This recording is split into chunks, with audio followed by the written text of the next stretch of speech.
Our intro music is provided by Kevin MacLeod at Incompetech.com.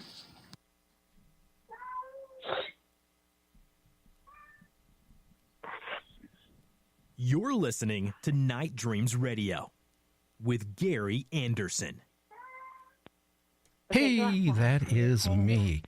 So, what can I say? Today is, well, just another typical, well, can I say, a Tuesday. Tomorrow is Wednesday, or I am lost. Today is Monday. I don't even know. Today is Monday. I am totally lost. Anyway, you're listening to Night Dreams Talk Radio.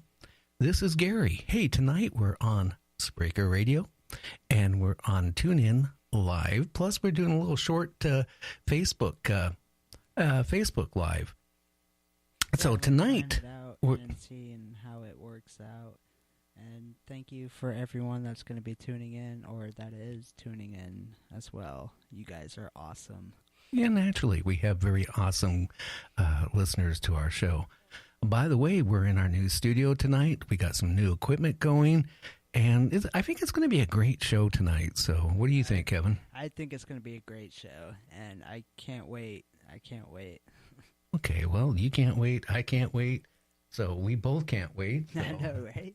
Yeah. So I'm going to bring her on. Hey, are you there? Yes. Okay. I was trying to go live on Facebook, but my iPad is so slow. That's sorry. Well, mine is too. I know. I might still work on it. Maybe by the second hour. So how you been since the last time we talked? Not too great, but, I am getting through it. I've just been dealing with some health issues that have sort of left all the doctors a little bit mystified.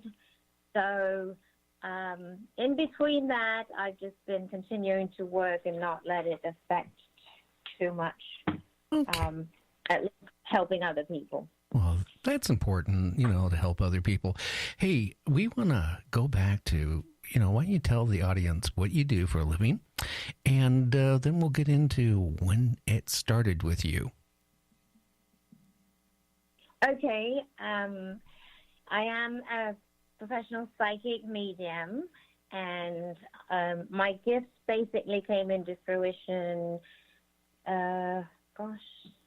20, I can't add. I can't subtract. I guess 28 years ago now. So, and I discovered it after having a traumatic brain injury that left me close to being comatose and not far from dying. Oh, wow. How old were you when that happened? Oh, I see how you are. You're going to start adding all that up and figuring out my age now. Oh. Well, hey, you look very young in your photos. Thank you. I'm 23. Okay. So now we know how old she is. Anyway, so when did you actually discover you had a gift to do what you do? How old were you when it happened?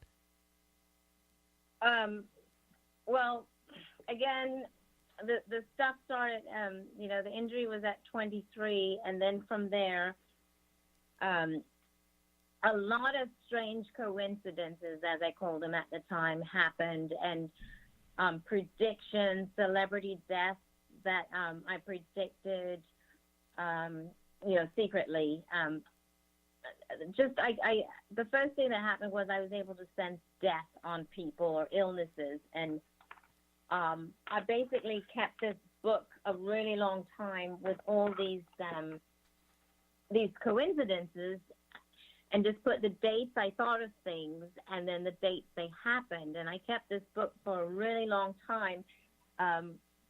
It was a secret book. I didn't really, tell anyone about it. And just kind of monitored, didn't really know what was going on, but just knew I was able to just know so many incredible details.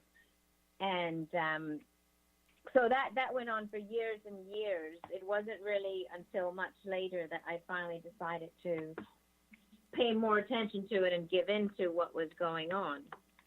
wouldn't it be really hard to look at somebody and, they kind of had like the death look and you knew that something was going to happen to them? I mean, that would be so really freaky, scary.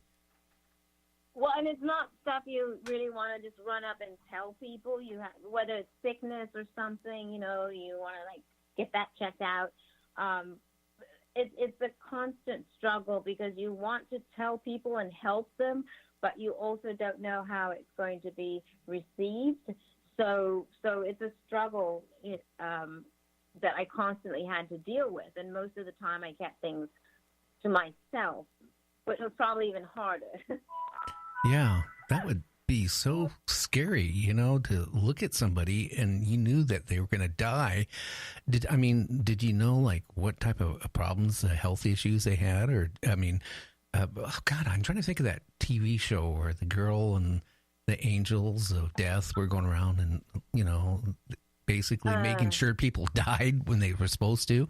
But but to look at somebody and go, oh my God, they're going to die soon. I mean, I would find it very, very hard to sleep at night, Well, even hugging people and knowing that they had an illness or they were going to get an illness later and thinking I should really tell this person.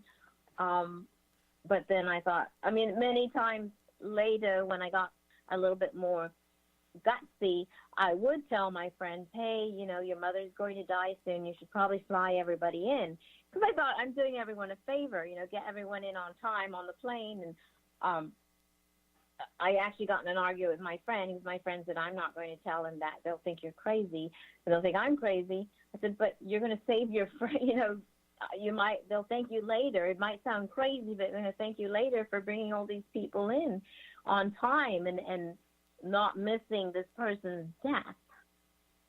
Yeah. But did you ever have anybody mad at you because you said, hey, their mother or their father's going to die, and then all of a sudden a couple of weeks later they die, and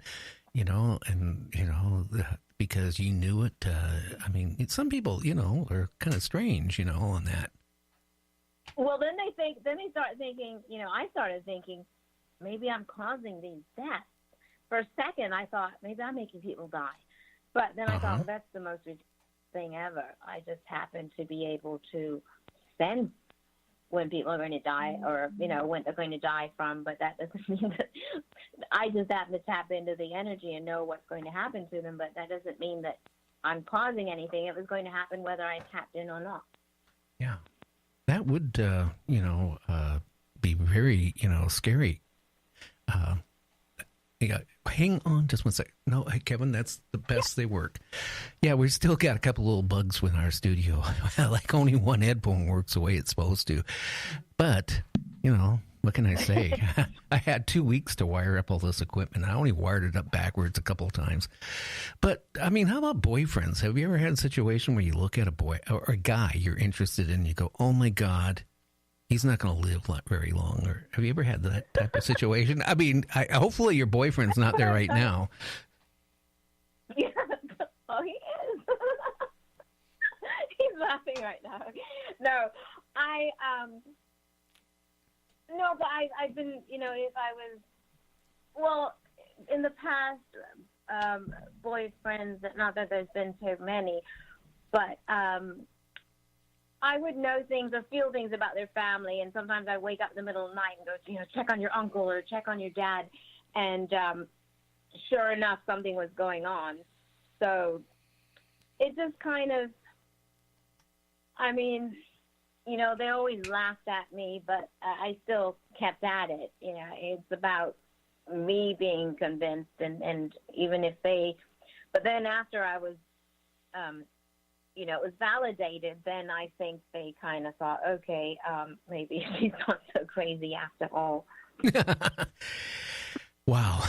Now, I want to go back to, like, when you were in Alaska and the strange things were happening in the house you were at, and let's go and touch base with a little bit about that. We got almost 2 hours to talk, so I'm going to really, pry stuff out of you here tonight. That popcorn.